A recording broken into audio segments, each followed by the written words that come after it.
we're here for a late night video number 2, once again on your 2 for Wednesday. Once again here on the Peter Gilmore Wrestling Channel, youtube.com/Peter Gilmore. Thank you all for watching. Make sure you like the video and subscribe to this channel, which is down there. And subscribe to my other channels as well, down there too, in the description box. And as always, friend me on Facebook, follow me on Twitter and Instagram, and you know what, all that other shit. But it is what it is. So is this your first time watching? You're just floating around YouTube on this late night, or you're going to be floating around tomorrow in the next few days, months, years, whatever. Like what you see, like my sexy face, and hit that subscribe button, smash that like button to death. Enjoy the content, share with your friends, and subscribe to my other channels so you can give them your love and support as well. And share the video all over the internet, and don't forget to tap and slap that bell. Give it a smack down, if you will. And turn on all notifications so you don't miss a goddamn thing. Pretty simple, that's all I gotta say about that. But like I said, if this is your first time watching, or you're gonna be, maybe you liked it, and you're gonna subscribe now, later on, whenever, well, welcome to the party, pal! I hope you enjoy the ride. If not, hop off. That's all I gotta say about that. But thank you to everybody who has subbed in the past, the present, and hopefully the future. Got a long way to go. We ain't stopping. For nobody. That's all I gotta say about that. Alright, ladies and gentlemen, it's late. I'm gonna try to get this done quickly, but we'll see what happens with that. So check out my first video of the day, my NXT review, which I did earlier in the day. So check it out. Link is in the description box below. So check it out. Have fun. Just a little NXT thoughts video. Didn't really go live. I just wanted to give my quick thoughts about NXT and then go right into Dynamite. And that's pretty much it. So I hope you had a great day. I had a fabulous day. And that's all that matters. Take each day as it comes, and live life at 90%, like DEP says. The other 10%, I have no idea what you do with it. I don't know. Read positivity page, and you'll find that answer. But I digress on that. But I had a fabulous day. It was great. I talked to Ash Costello of New Year's Day today in a meeting. I was like 45 minutes. I was like, and I saved it too. Because I'm such a great guy. That's my job. But I digress. Anyway, minus that, I don't want to talk too much about that crap.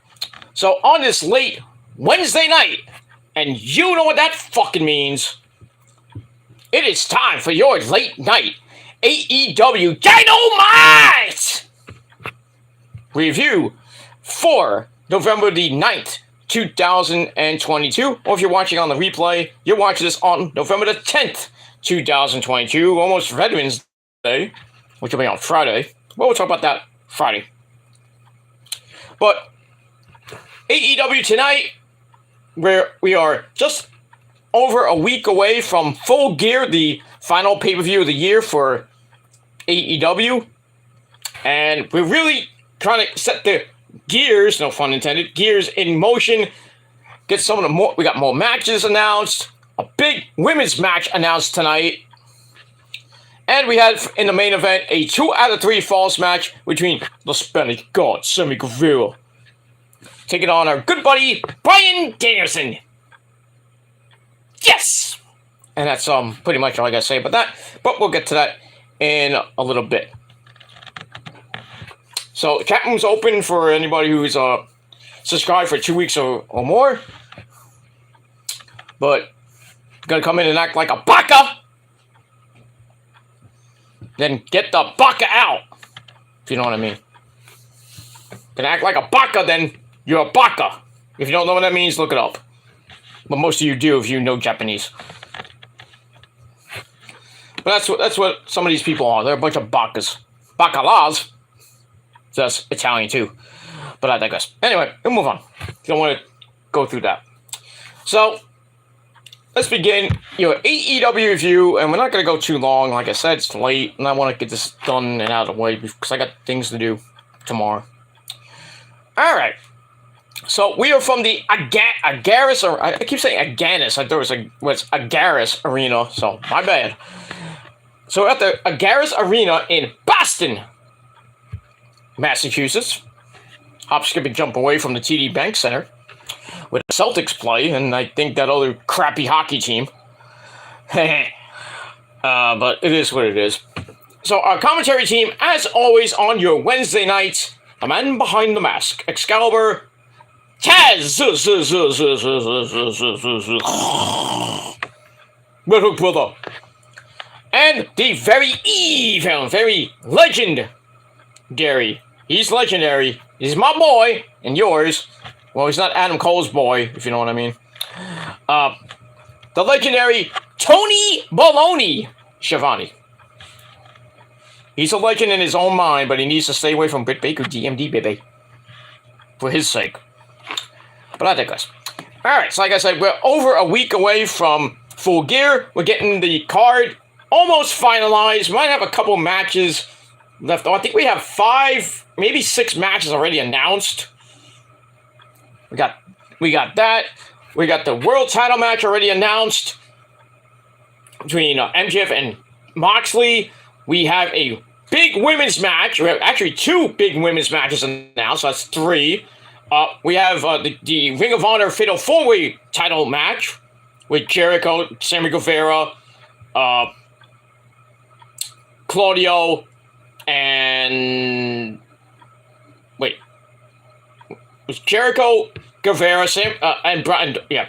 Jericho, Sammy Guevara, Bryan Danielson, and Claudio Castagnoli. That's going to be a banger of a match. I think the tag team belts will be on the line.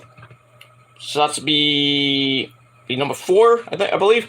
We got a big, possibly triple threat match for the TNT title, which was about to be announced even on Rampage this Friday night. Or next week on Live Dynamite. So that's 5. I think the All Atlantic title might be on the line. I think all the titles will be on the line, and possibly a return of a trio. You know what I mean? You know who they are. But we'll get to that in a second. Alright, so we start off with the Pyro. We are live from the Agaris Arena in Boston, Massachusetts. Crowd was great. So we start off with an 8-man tag team match player. Well, they're not with him anymore, but the Ass Boys that were made by Billy Gunn, the Daddy Ass.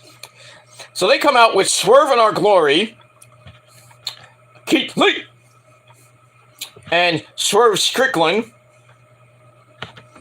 as they take on FTR, Forever the Revival, the triple tag team champions of the world, IWGP, Ring of Honor, and AAA, flanked by the AEW tag team champions, the Acclaimed, Max Caster and Anthony Bowens, minus Billy Gunn for the moment, and Max Caster's his rap was just amazing as always. So anyway, they're about to start the match, and then Daddy Ass Billy Gunn comes out from the back and just goes right to the ring, goes right at Swerve and beats the living fuck out of him, just because of what happened 2 weeks ago when Swerve his hand and everything with the pliers. So we get that. So Billy goes all pissy at Swerve, beats him up, and then referees and everybody in the ring after hey, calm down. Why are you so crazy? Take it easy, there, Billy Gunn. So he gets ejected by the referee, obviously. Gets sent to the back. Then we start settling down. And we actually get to this goddamn match. Cash Wheeler starts hammering on Swerve in the corner. And the fans are like, yeah, this is great, Daddy Ass, yeah! Sesame, Daddy Ass! Well, we didn't get any scissoring with Daddy Ass, but it is what it is. Alright, so then the faces take over on Swerve. Then we get the Acclaimed beating the crap out of Swerve. And then we get some scissoring from Max Caster and and Anthony Bowens, which the fans always pop for. And then all 8 men in the ring, the villains, the heels, get punched in all 4 corners of the ring. That was cool. As we go to break, we come back. Dax Harwood hits a suplex to get it out of trouble. Then he avoids a splash in the corner. Gets the hot tag to Anthony Bowens. And he cleans house. Everybody else comes back in. We get the big rig on both of the Ass Boys by FTR. And then all 8 get up for a big showdown, like a big stare down, like, who wants to fight? Come on. And Keith Lee picks Bowens up and swings him at everybody. That was crazy. Then we get a spinning forearm strike to the back of the head, drops Bowens, and a corkscrew dive off the top. I believe that was by, I forgot who it was by. I think it was, crap, who was that by? I think it was one of FTR, I think. Takes out everybody, and everyone's like, yeah! Alright, and Dax Harwood gets back up with a superplex on Colton to send him to the pile and everything. We go back in. Austin Gunn does a Road Dogg shaky suck it thing. And by the way, Road Dogg, you are not better than Bret Hart. I'm sorry. You think you're a better sports entertainer than him, but you are not that and a better wrestler than Bret the Shitman Fart. Just shut up, dude. But anyway, so Austin does that crap along with the crock shot. Gets pulled into a sharpshooter. Somebody's been reading the news. From Dax Harwood. And then everything breaks down again. All 8 Pierces in the ring. We get the finisher, Parade of Doom. And then the match ends with a big rig on Austin. And Anthony Bowens gets the cover. 1, 2, 3. FTR and the Acclaim get the win in just over 12 minutes. Match itself was okay. I gave it 3.25 out of 5 stars. And that's it. And it looks like we're probably going to get FTR and the Acclaimed at Full Gear.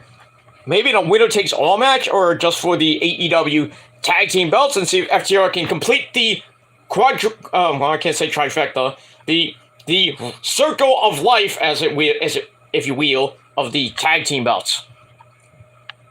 And we'll see what happens with that when we get there.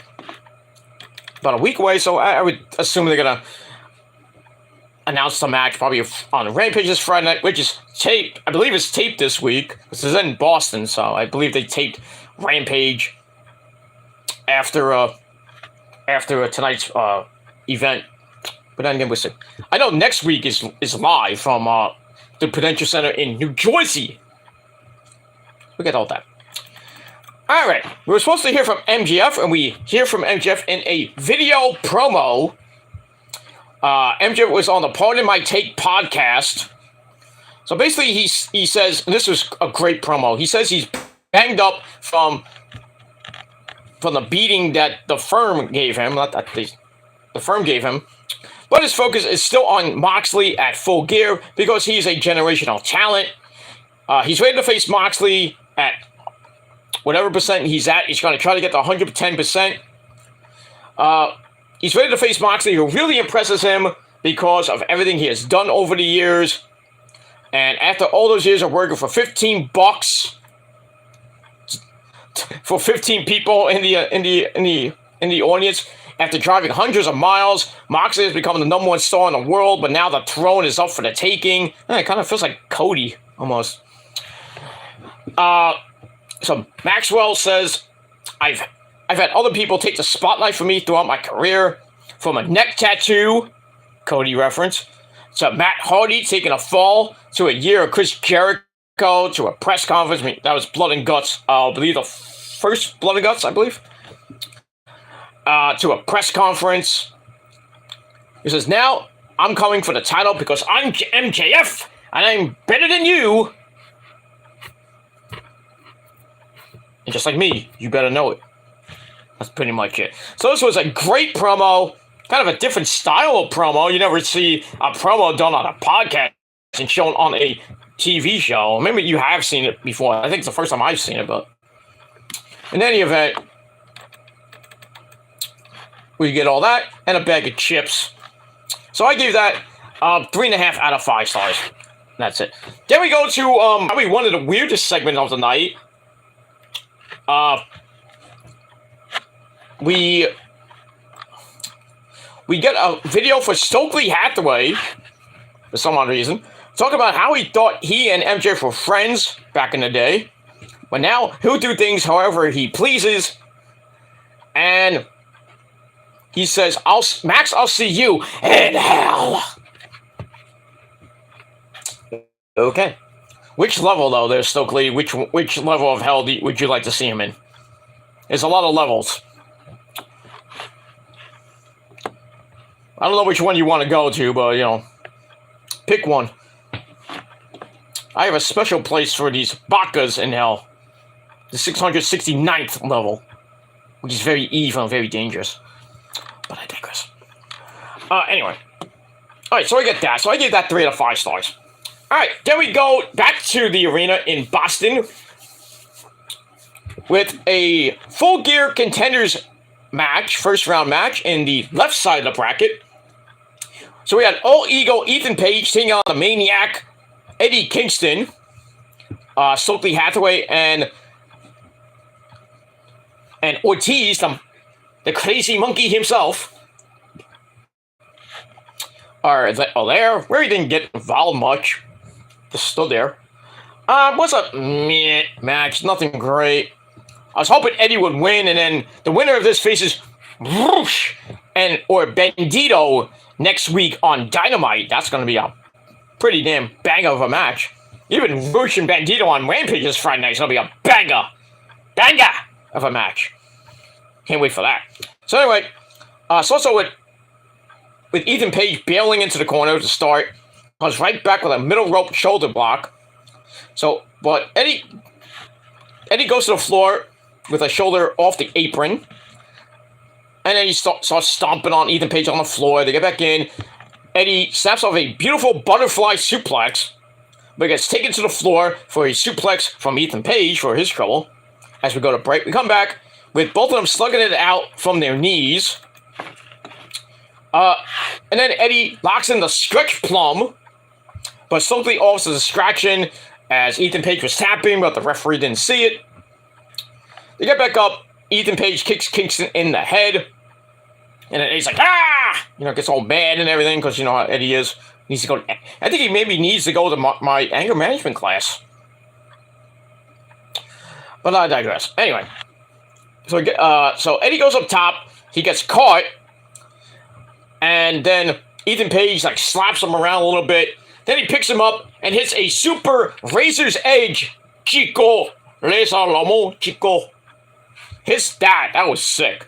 1, 2, 3. Ethan Page gets a kind of shocking win in the first round of the tournament. He goes on to the semifinals to face either Roosh or Bandito next week on Dynamite.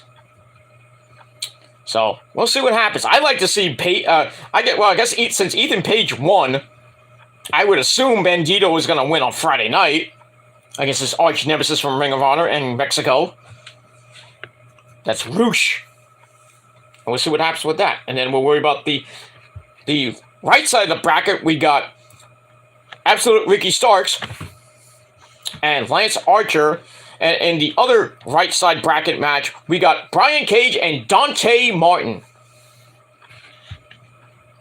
I like to see Ricky Starks and Dante Martin in the semis. But I think this is Ricky Starks' tournament to win. He's going to be I think he's going to win at Full Gear, be number one contender, maybe face, I'm hoping MJF. I think that would be a good match and maybe some good promos. But we'll see what happens with that. And we move on. All right, so I gave this match 2.5 out of 5 stars. And that's pretty much it. All right, then we go to the back where we have the Dark Order of Alex Reynolds and Johnny Hungy, John Silver, the Beaver Boys, along with Evil Uno, who's not really that evil, and Preston, number 10. They're there. And then we see Jose Jalapeno on the stick. No, Jose, the assistant, with Bruce. And Bruce says, I'm going to win the tournament. I'm going to win the world title. And he looks like Renee Paquette. And he's like, sorry. And he says, I'll give 10 the first shot. But anybody else, you don't get a shot. So he gets right in 10's face, and it's like they're about to go at it, and then they have to be pulled apart a little bit. And then John Silver calls Roosh a Roosh bag. Really, John? Come on now. Anyway, and then they start fighting, and then they have to get broken up. So we get that. So this is an interesting segment. Still, Roosh and Jose trying to recruit 10 to be in their little group with Andrade. I don't even know what the fuck Andrade is even doing right now in AEW. They're still thinking about doing that Facción de los Ingobernables little stable with, it's basically Jose, Roosh, and Andrade when Andrade ever comes back and is back on good terms with Tony Khan and company.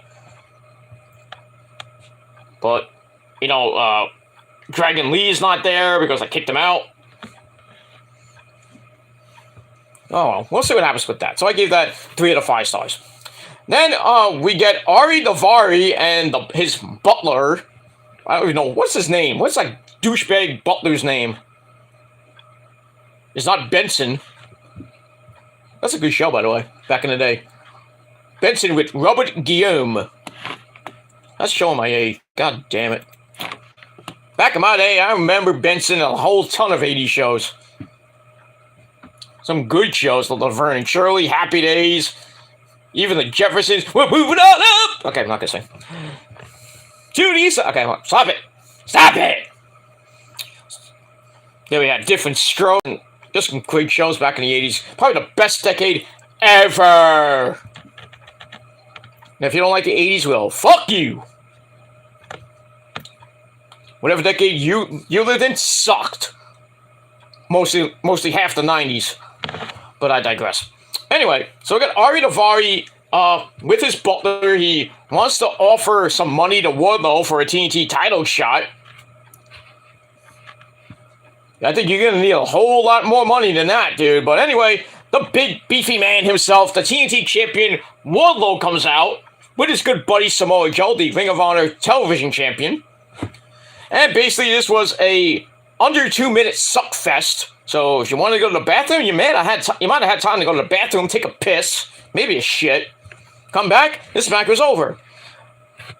Wardlow gets the win after not 1, not 2, not 3, but 4 powerbombs, a powerbomb symphony with some clotheslines in between. So Wardlow retains pretty damn easily. So I gave that 2.5 out of 5 stars. But after the match, this is where it gets interesting. And I think we all saw it coming.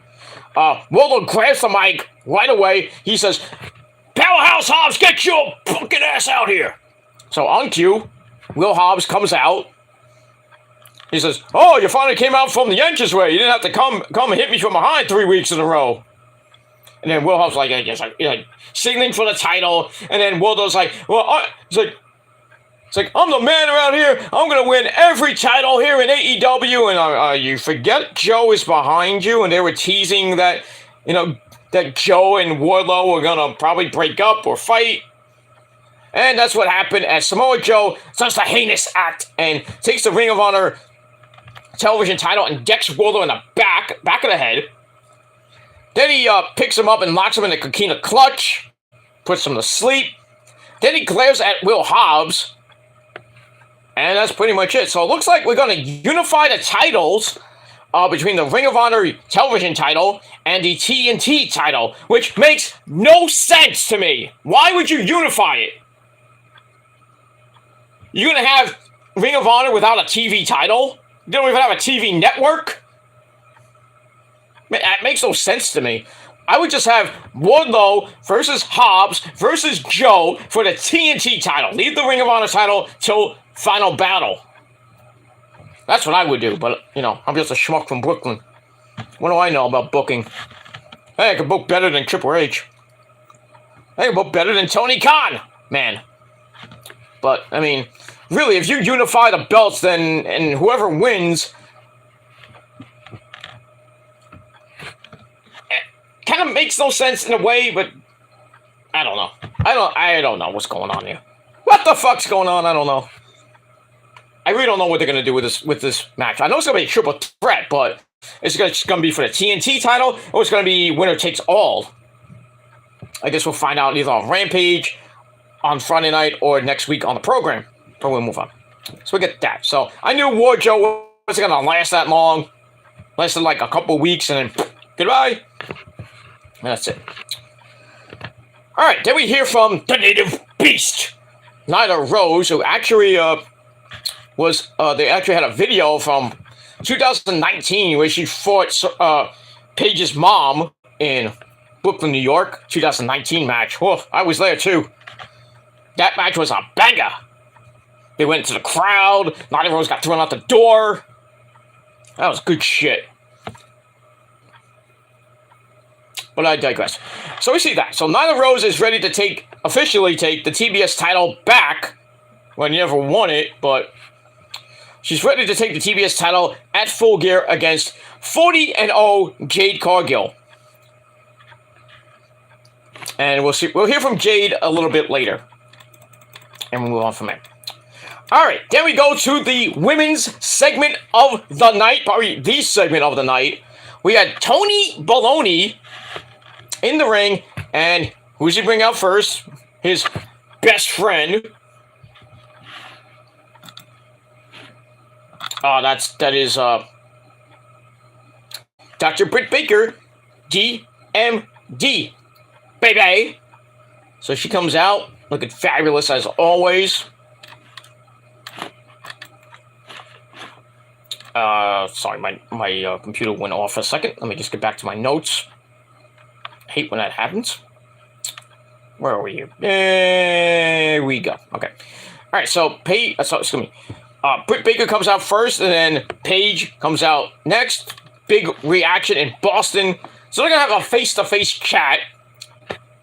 So Tony, being the ever popular stand-up guys, just leaves the ring because he doesn't want to get beat up by two chicks. Come on, Tony. Show some spirit. You've been beaten up before by two chicks. Especially in the XWF. You know about that, dude. Especially if you've been...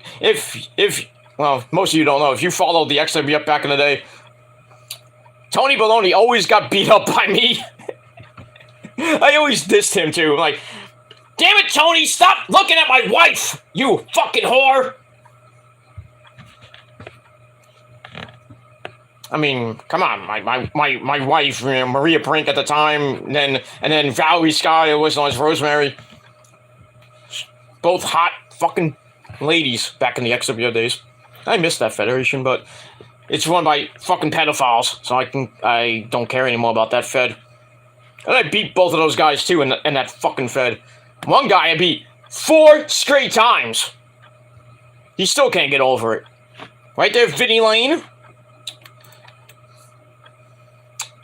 It is what it is, but yeah, my E-Fed career is pretty much over. I'm retired.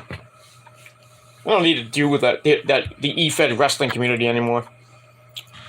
But maybe, you never know. If an E-Fed pops around and wants me, shell out that money and maybe I'll join.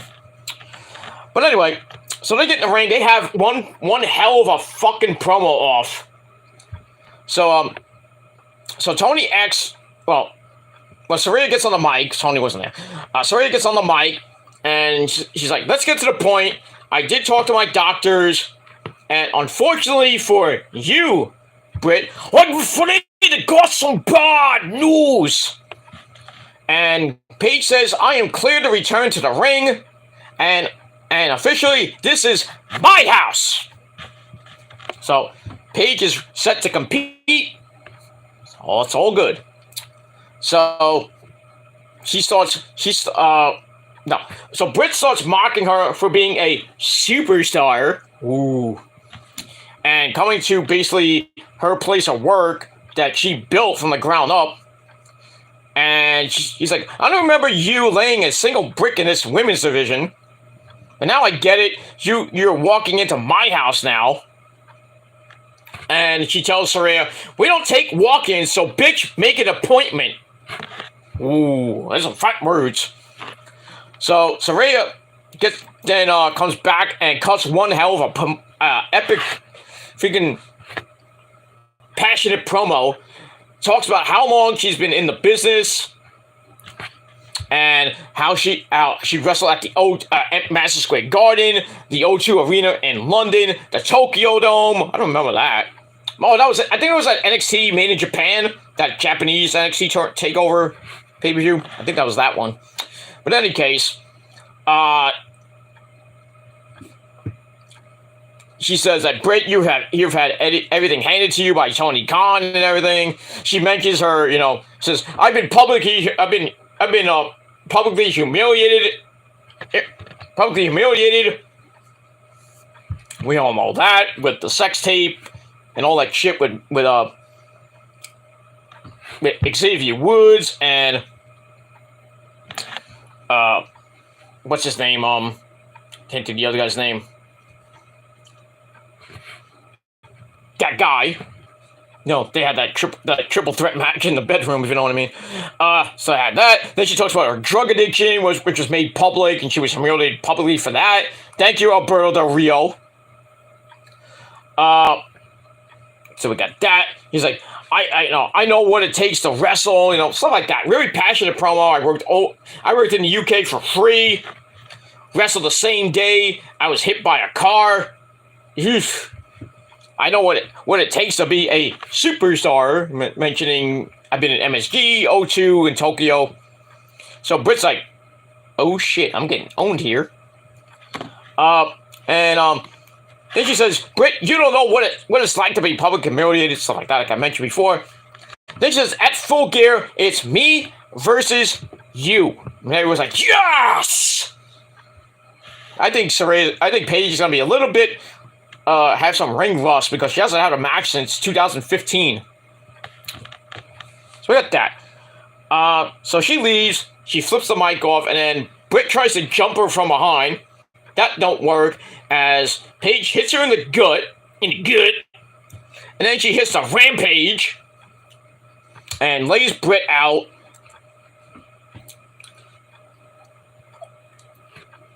So she hits that, but I know they're not going to be able to call it the Rampage because that's a WWE finishing signature move. I don't know if they're going to call it the Rampage or she's going to change it to some weird name. But anyway, I was kind of surprised that during Saraya's passionate promo that the fans were just like dead, like, I'm like, come on, she's speaking from the heart, she's speaking facts, and you Boston bitches are just standing there like, fucking marks. Oh, you clapped when Britt was telling the truth, like, oh yeah, Britt, you tell her, yeah. And then when Paige did that promo, it's like, I've been publicly humiliated about my drug addiction and stuff like that. I know what it takes. I've been at the Tokyo Dome and this and that. All you hear is like faint golf claps. That's sad. That's so sad. From a big wrestling town like Boston. If this was New York, she would be getting cheered up the wazoo. That's why New York is the best wrestling town ever. You know why? Because Philly sucks dick and so does Boston. And it is what it is. But I digress. Alright, so I gave that 4 out of 5 stars. It was just an amazing, epic, freaking promo off. Not as great as Asuka and Io, but you know what I mean. Baka! We move on from there. Baka, baka, baka! Baka! That promo is still freaking on my list. I have it on my channel, my community tab. It's great. Just great. That is fucking epic. I need more of that. More Japanese promos in WWE and in AEW. I'd like to see Shida, Hikaru Shida, and either Maki Ito, motherfucker! Have a great promo off, or maybe I would say Maki Ito and Maki Ito and who else? Fuck. What's her name? Mia Itami. You're taking on Kairi Sane for the inaugural IWGP Women's Championship later, I believe it's later this month or in December. That's gonna be good. Basically any woman in Japan, I would love to see do a Japanese promo off with Hikaru Shida. We need more of that. Just can't have it in Japan. And Japan is always number one. So their promos are pretty damn good. Even the men really. But if you watch Stardom or I was gonna say Shimmer. If you watch Joshi or Stardom, some of those promos are funny as hell.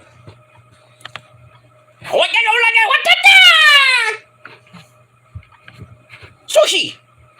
Or as Io would say, Peach! Io didn't really have to like say it like in broken English. She knows perfect English. So Asuka talks in broken English, but she's starting to get way better if you've been watching Kana-chan TV Yogato on YouTube. She has a new video out, by the way. So go watch it. Io should have her own YouTube channel and videos, a video series. I would love to see that. But it is what it is, and we get that. Alright, so we got that. That was an epic promo, like I said, 4 out of 5 stars. Then we go to the back, I think with Alex Marvez, where we see the Factory, QT Marshall and company, Aaron Solo, and for some odd reason, Connor Carter, what's his name? Cole Carter, not Connor Carter. Cole Carter, they meet up with Sanjay Dutt, Sangha Singh, and Machismo, oh yeah, Chelito, oh yeah. So Sanjay Dutt gives QT Marshall some money because they paid Cole Carter off to basically dress up as Sting, the man called Sting. As we saw last week, where we all thought that when Jay Lethal said he had an old friend, we all thought that, why would it be Cole Carter? Then we saw that, the last outlaw, Double J, J-E-double-F, J-A-R-E-F-R-E-double-T, Jeff Jarrett. He came out and basically laid Darby out with a hellacious guitar shot, busting him wide open. So, Jeff Jarrett is now in AEW as a on-screen person. I think he's working backstage with Tony Khan too. I don't like that idea, but it is what it is. So anyway, so we see that, and to get paid off, and then we see the best friends give me a hug, and then Mr. Danhausen, I will curse you, because I'm very evil. Very evil, Mr. Danhausen. So we get that. Then we hear Orange Cassidy. I think he offered somebody an All-Atlantic title match. I didn't hear that part. But anyway, and then we hear I think Sanjay called the best friends scumbags. Doing scumbag things. And then Trent and Chucky T go up to them, look like they're about to fight, and then Trent tells Lethal, why don't you shut up and meet me in that ring later on. So we got Trent versus Jay Lethal announced, and I gave that segment 3 out of 5 stars. Then we go to the match, and Trent comes out first, but then Jay Lethal comes from behind doing the entrance, and chop blocks him before the bell, starts working on the leg a little bit with a dragon screw leg whip on the ramp. Ow! And then Chucky T and Mr. Danhausen come out as we go to break. And we come back. Trent somehow is continuing this match. He comes back with some suplexes, setting up a half and half superplex. And then the running knee was about to set up strong zero, but we had to pause because Mr. Danhausen tried to curse Satnam Singh, and that's not gonna work, Al. Sorry there, Mr. Danhausen. You can't curse the big man, but good try. Anyway, he punches Sanjay Dutt in the nuts. Why don't you just curse Sanjay Dutt? But it is what it is.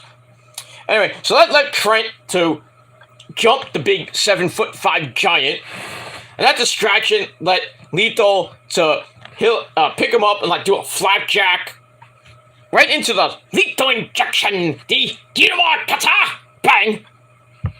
1, 2, 3. Jay Lethal picks up the victory over 7 minutes. Match I gave 3 out of 5 stars. Nothing great. It is what it is. And we move on from there. After the match, they go up the ramp, and Tony Baloney was about to interview him, and then Sanjay Dutt and Jay Lethal said, "Get out of here, Tony! Sit down!" That's not how you treat a legendary man like Tony Schiavone. What is wrong with you? No, no, no! Like, fella. Bah! He used to say. So anyway, Sanjay Dutt then brings out the last outlaw, Jeff Jarrett, J-E-F-J-A, R-E-T-T, J-J, Jeff Jarrett. So he comes out, cuts a promo, promo, talking about, oh, we're in AEW, we're taking over, stuff like that. He puts over, Jay Lethal. It's like, I know this man, I gave him his first contract in wrestling and stuff like that, blah, blah, blah. Talks about Sanjay Dutt as well a little bit, praises him a little bit. Then he goes over to Satnam Singh as being a real monster. Monster? Ain't that right there? Braun Strowman? Who's not even a monster, he's getting billed as basically a rip-off monster. But it is what it is. Then we see, then Jarrett starts getting all pissy. He's like, "Hey, you don't tell me to wind it up. Who are you?" And we see some schmuck stagehand, and Jarrett gets all pissy. He's about to blast this guy with the guitar, and then he goes on a little bit more in his promo, but he's like really distracted by this kid. Basically, he's just standing there like a douche. You're like, "Oh, we got to wrap this up, then, Jeff. Let's go." And then Jarrett gets all mad again, so it's running after this guy. Runs him out of the, I guess, well, down the ramp, and then around the timekeeper's area, and I guess into the crowd. And Sanjay Dutt's like, oh, calm down there, Jeff. Calm down. Take it easy. So I don't know what the fuck that was about. That was kind of a weird freaking after segment that really wasn't needed. But just to hype Jeff Jarrett even more, and I liked how he comes out with My World, his TNA theme. Well, I think that's just Jarrett's music. I don't think TNA owns that. I mean, Jarrett owned TNA back in it. Well, he owned TNA. Then he gave it a Dixie Carter, honey. And then Dixie Carter, honey, lost it. Really almost ruined TNA until her best friend in the whole wide world, the guy that owns NWA right now, that's Billy Snorvin Corgan, basically, and Anthem Sports basically resurrected TNA from the dead back in 2015, 16, 17, 18. And now that stupid Al owns TNA, and somehow TNA in 20 some odd years, almost getting close to 21 years of TNA. Who knew? Ring of Honor's about to hit 21 years. Come next year. They got Final Battle coming up in about a month from now. There's only one match, really. Really, there's no matches for Final Battle, but I would assume there's going to be a title defense by the Ring of Honor champion. TV title might be defended. Tag titles. I mean, I think everything's going to be back. Going to be on the line. It's Final Battle. So, hey, Mercedes Martinez back. Where have you been? On Dark, Elevation, and Dark. Basically having nothing matches with a bunch of nobodies. No offense, but I mean, you have a women's champion that we haven't seen defend the belt. kind of like the six-man tag team belts, but actually they got defended a couple of times in the last couple of weeks. You know, with Dalton Castle and the boys defending against random trios champions. So we got that. What else is going to... well, the world title, the TV title, the women's title, tag titles. Probably the six-man tag team titles will be defended. Then we get some random matches here and there. So, should be... I would think the card for Final Battle will be starting up right after Full Gear. So that Thanksgiving Eve Smash show, whatever they call it, with Turkey... What do they call that Thursday show? The Thanksgiving show? The Turkey show? Thanksgiving Smash, whatever they call it. Yeah, the SmackDown. The Dynamite Thanksgiving show and probably the Black Friday show will lead into what matches are going to be announced for Final Battle the week after that. And then the Go Home week is going to probably finalize all that. And then Final Battle December the 10th in Arlington, Texas, of all places, not New York. And it's going to be a 2 p.m. pre-show with 0 hour. Or just the pre-show. And then 3 p.m. bell time, that's the same day as NXT Deadline, which comes your way that night at 8 p.m. on Peacock.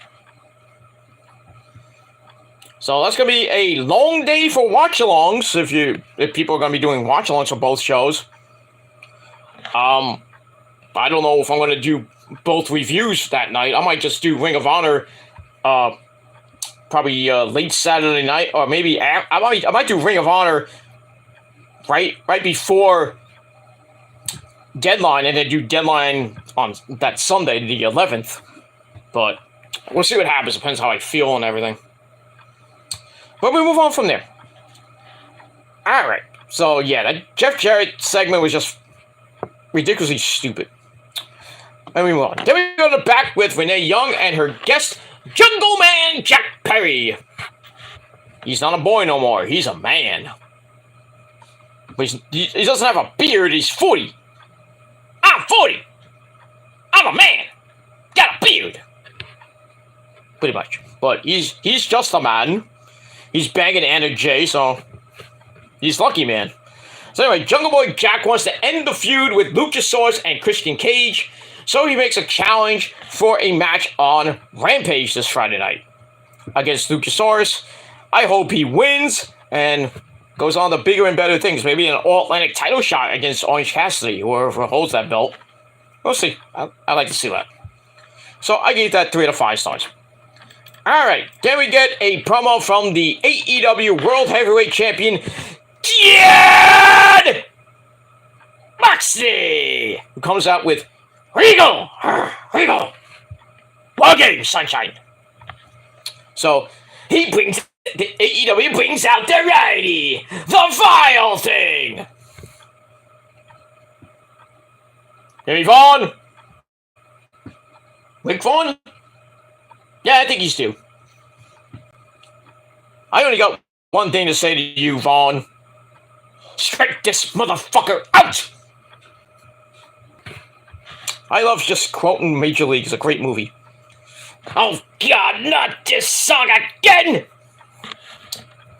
Yeah, shut up, you Yankee fan.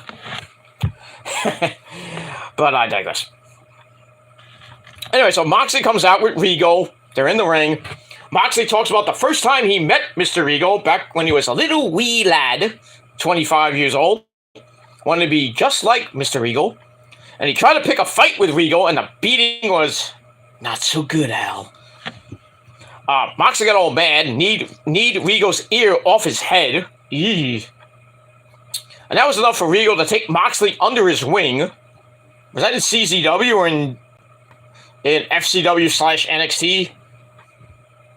I don't remember that. But anyway. So Regal took him under his wing, and then the real work began. Mostly in, I guess, NXT, going up to the main roster and everything. But anyway, Moxley's all ready for MJF, who he first fought about a year or two ago. So he knows, him and Regal know that MJF has potential and want him to fulfill his destiny. But MJF doesn't know what it means to have any pressure on him. Talks about MJF starting calling himself the devil. Moxley says, I met the devil and looked into his eyes. Yeah, I mean, it's Nick fucking Cage. He says, MJF, you are not the devil, and you don't know what is coming for you at Full Gear. Big, hellacious beatdown, and I can bet you Moxley is going to bleed like a motherfucker in probably the first 5 to 8 minutes of that match. It's only been a few matches that Moxley has not bled in. Not that many, but I digress. Alright, so a pretty good, passionate promo from Moxley, and I gave it 3.5 out of 5 stars. Alright, after that, we get more of the Elite Deletion vignettes. This time they were showing the Full Gear kind of trailer. And then they go all the way back to like 2017 2018 when AEW was made, you know, the Double or Nothing, the first Double or Nothing, everything like that. They go backwards and they start going forwards again, and we see more of Full Gear, and we see the Prudential Center, we see some stuff from New York. So they're coming back, ladies and gentlemen, and I called it. They're going to be back at Full Gear. But I thought they would be back tonight because Tony Khan said that this show is going to be newsworthy. What was so newsworthy about it? Showing us there, Tony Khan, man. But I'm thinking if they're doing something with the Bucks, if they don't come back on, well, I doubt they're going to be back on Rampage. If they don't come back next week on Dynamite, then they're going to do something at Full Gear. I don't know what they're going to do. I'm thinking they might do an NWO style gang warfare thing where each member, like Kenny attacks some guy at the end of the match, or Nick Jackson and Matt Jackson attack somebody at the end, or they just appear at the end of the show, going after, and then doing something with the world title match. But a lot of people saying that they're going after Death Triangle because Death Triangle is in these vignettes, so it might be a trios title match, and the Bucks and Kenny will get it right back. Just basically 2 months after they vacated it. Yeah, at least we see BTE on November the 21st. Hopefully. Brandon. We'll see. But that's all I can say about that. Let me move on. Alright. Then we get a video about the Ring of Honor title match, Fatal 4-Way match with the Ocho, the birthday boy. So happy birthday to the Ocho. Well, it was yesterday, but happy 52nd birthday to the Ocho, the Wizard. Chris Jericho. He's going to be defending against Daniel Garcia, the Ring of Honor Pure Champion. Claudio Castagnoli, former Ring of Honor Champion, and also another former Ring of Honor Champion, Bryan Danielson. Yes! And we'll see what happens with that. Should be a pretty damn good match. I think Jericho is going to retain, then lose the belt probably at Final Battle 2. I'm thinking Adam Cole, baby, when he returns. Because he is a former Ring of Honor champion. But then again, they might keep Adam Cole all the way till maybe Revolution, which is going to be in San Francisco in either late February or early March. Or they bring him back at Double or Nothing.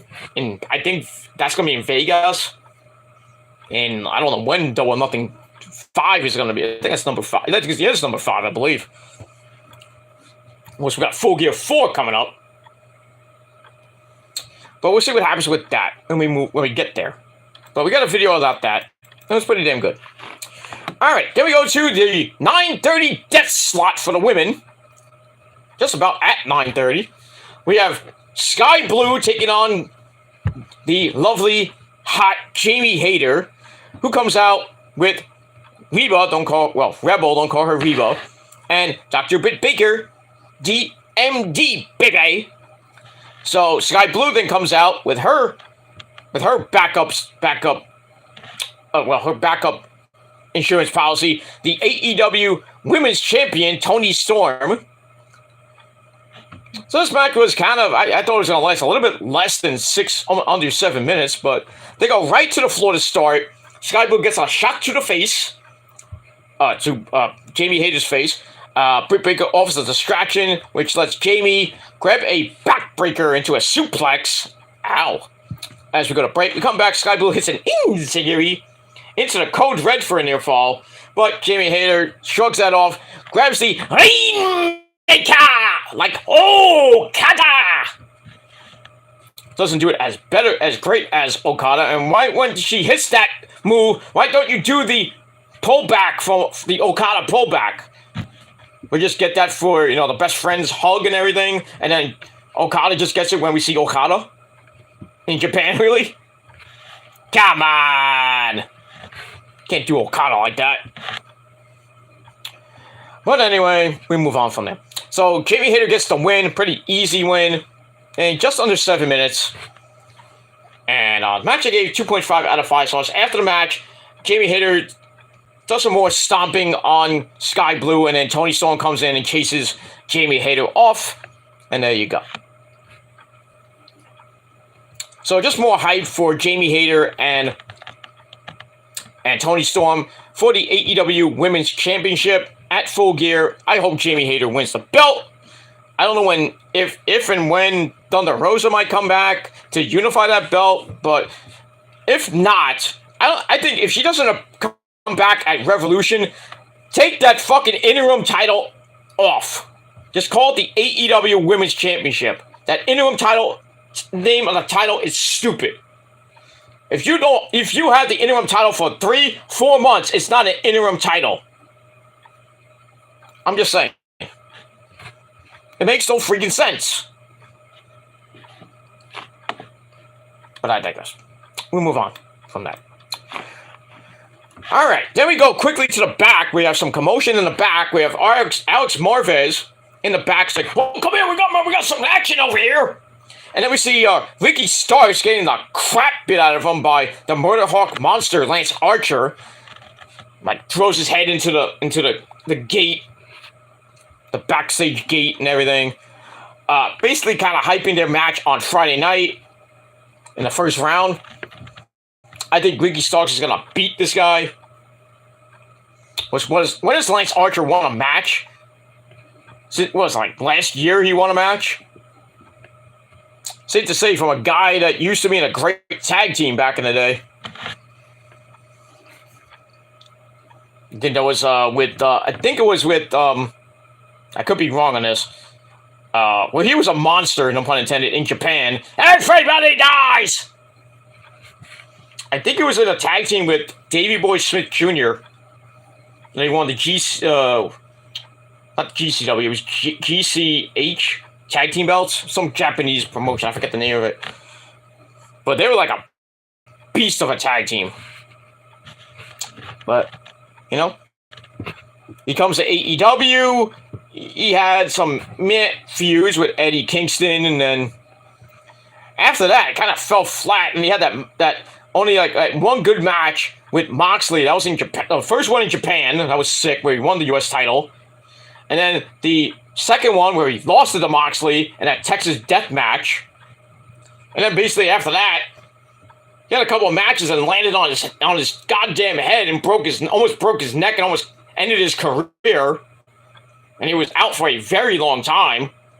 Now he came back. We hardly see him on Dynamite or Rampage these days. Now he's really sometimes on Elevation and sometimes on Dark. I mean, we don't even see him with Jake Roberts. So, why don't you just release him? Let him go back to Japan. I don't know if Hunter would want him, but that's just me. And we'll see what happens with that. But I think Ricky Starks is going to beat Lance Archer, go to the semifinals, and take on either Brian Cage or Dante Martin. I'm thinking it's going to be Brian Cage, and we'll kind of get a Team Taz kind of, not a reunion, but, a fight between two former Team Taz members. And I like to see Taz's face for that match. I know these guys pretty well there, Tony Maloney. We'll get that. All right, we move on. All right, then we go to your main event of the evening. 2 out of 3 falls match between Sammy Guevara, who comes out with his whore, Ty Conti, whatever you want to call it. And he takes on former Ring of Honor champion Bryan Danielson of the Blackpool Cuckold Club. Yes! Well, he didn't come out. He did come out with Regal. Regal! What's coming up in 2 weeks, Regal? War Games! There you go. So Regal's on commentary. So, this started off pretty quick. The first fall lasted almost 2.5 minutes, and it ended in a freaking disqualification. We haven't seen a disqualification in a very long time in AEW, because AEW doesn't do disqualification matches that much. Or matches that ended in a DQ. Match ends in a DQ after Ty Mello tries to get involved, and like Danielson just like kind of shoves her away, and then Sammy hits Bryan in the face with the chair. Referee Bryce saw it right away. He's like, oh no, DQ, one fall. So we got that. So Sammy's up one fall to none, and the next fall wins it for Sammy. So we get the fall number 2, which went a little bit longer. Sammy then like beats the crap out of Bryan Danielson around the timekeeper's area. Then he takes the mic and like starts jabbing in like the bottom part of the mic into the side of Bryan Danielson's head, busts him wide open. His eye, like underneath, like around this area, busted wide open.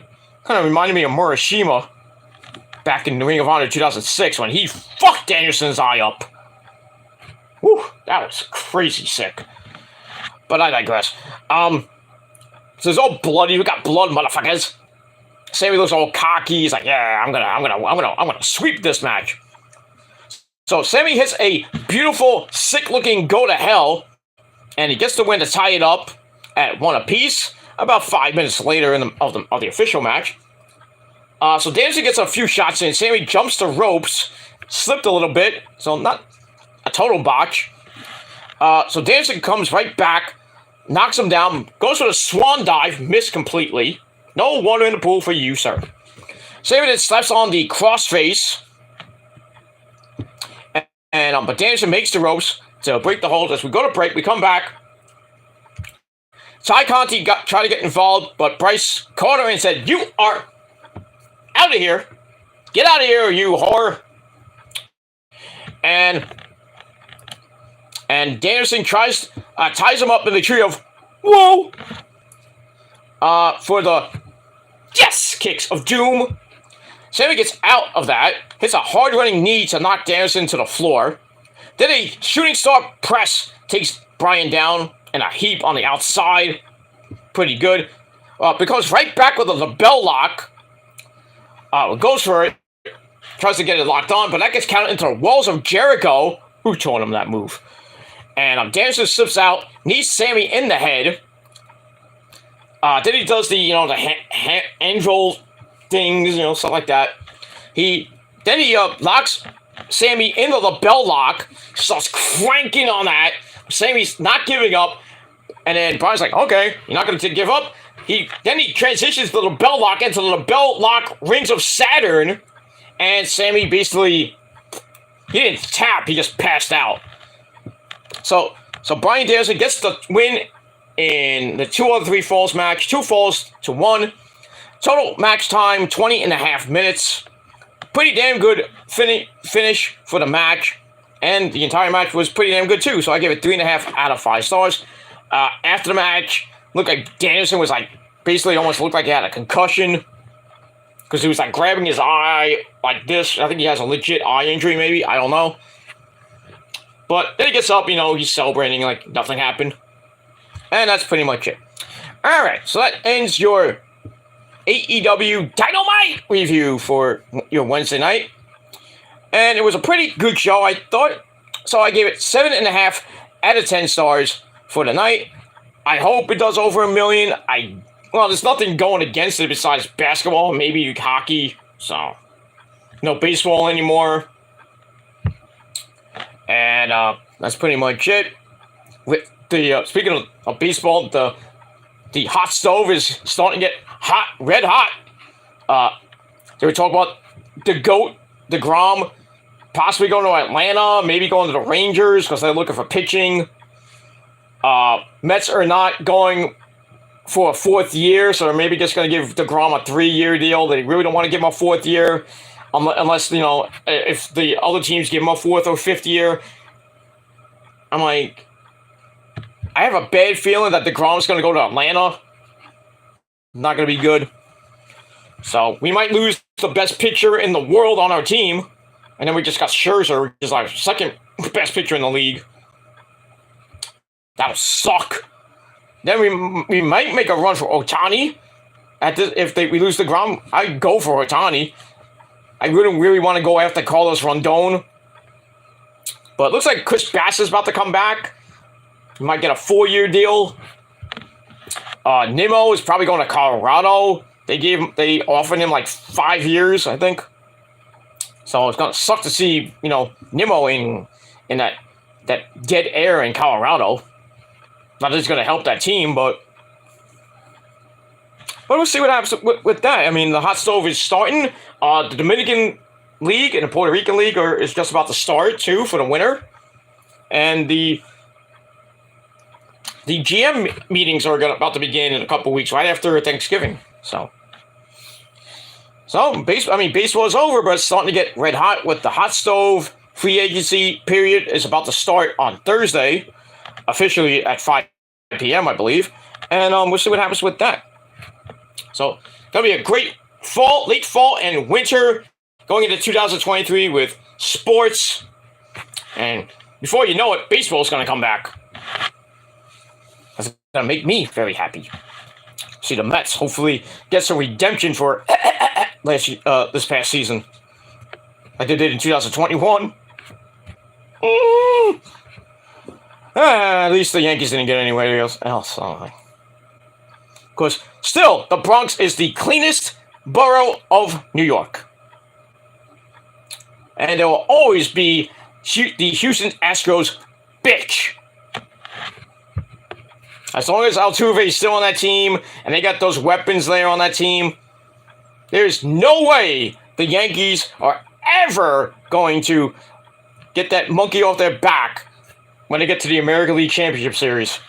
It feels like every year the Astros they get some little bitty pieces. They just wipe the floor with the league. 100, maybe 100 or more wins. They breeze through the playoffs, get to the American League Championship Series, and if the Yankees aren't there, pretty much the American League to win, then they just face whoever is the best in the National League. And, at least the Phillies, I give credit to the Phillies bringing them to the almost a 7th game. If, they got that pitcher on the Phillies didn't give up that bomb to Yordan Alvarez. That was a bomb. But, give credit to the Philadelphia Phillies. Came out of nowhere to even get to the World Series. But we'll see what happens on that and what they do in free agency. I think Zach Wheeler, former Met, had a damn good year. They got Syndergaard, who really didn't do much. So we'll see what happens next year. I think the NL East will once again be very competitive, depending on what the Braves, Phillies, and the Mets do. I really don't care what the Nationals do because they're just rebuilding. The Marlins, depending if Jeter's still the owner, and Mattingly's still on the team, who knows? That's it. But we'll talk about baseball when we get to baseball in February. That's it. All right. Once again, let's get back to wrestling. So 7.5 out of 10 stars for Dynamite tonight. Very good show. And we'll see what happens on Rampage this Friday night. And also SmackDown back live on Friday night. We got the Tribal Chief, Roman Reigns, on the show. The Hot Rod, Ronda Rousey as well.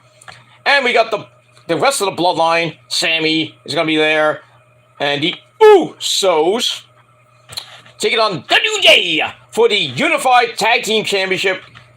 And we'll see if the New Day can win and become the number one team in all of the WWE, breaking the New Day's record as longest tag team reign in WWE history. I think they will. I think they're going to lose by WrestleMania time to probably Sami Zayn and Kevin Owens. But we'll see what happens. And as far as Roman goes, he already celebrated yesterday. Well, today, yesterday, whenever you watch this. Well, yesterday if you watch this, like tomorrow. 800 days as Universal Champion. Overall, over 1,000 days as champion. The guy is amazing. He is our tribal chief, and we must acknowledge him like you have to acknowledge the greatest group of great people. You know what that is. But I don't even need to say the name, but you already know who it is. Who they are. And it's just not me, it's just other great people. But I digress. Anyway, we'll move on. So that's it. Thank you all for watching. I'm Peter Gilmore signing off. Check out my NXT review, like I said, in the description box below. Don't forget to like the video, stick that thumb straight up the wazoo, and subscribe to this channel and my other channels in the description box below. Follow me on social media. Hit that bell to get notified. And if you're not getting notified, blame that cunt Susan. And don't forget to share the video all over the goddamn place. And that's all you gotta do. That's pretty much it. So, that's it. Thank you for watching. I'm Peter Gilmore signing off. Peace out, rock on, and rock hard with your cute. And if you're not down with that, I can't help you, man. I can't help you. If you're not down with that, you bunch of bakas, I got 3 fucking words for you. Fuck you, man. Pretty much it. You don't like me, you don't like my band, you don't like my friends, you don't like anything else, then don't watch my fucking videos. But you will, because you're a bunch of bakas, you love to dance around my dick so much. It is what it is. You want to move on? Move on.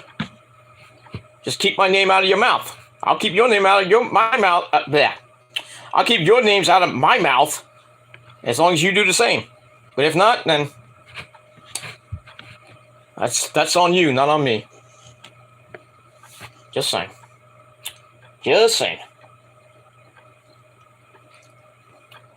Water. This time water because I had a big lunch. And I have a slight headache. So I want to drink some water before I hit the sack. Hit the sack. Anyway. That's it. So thank you all for watching. I'm Peter Gilmore signing off. And until next time. Good night. You bunch of bakas. Peace.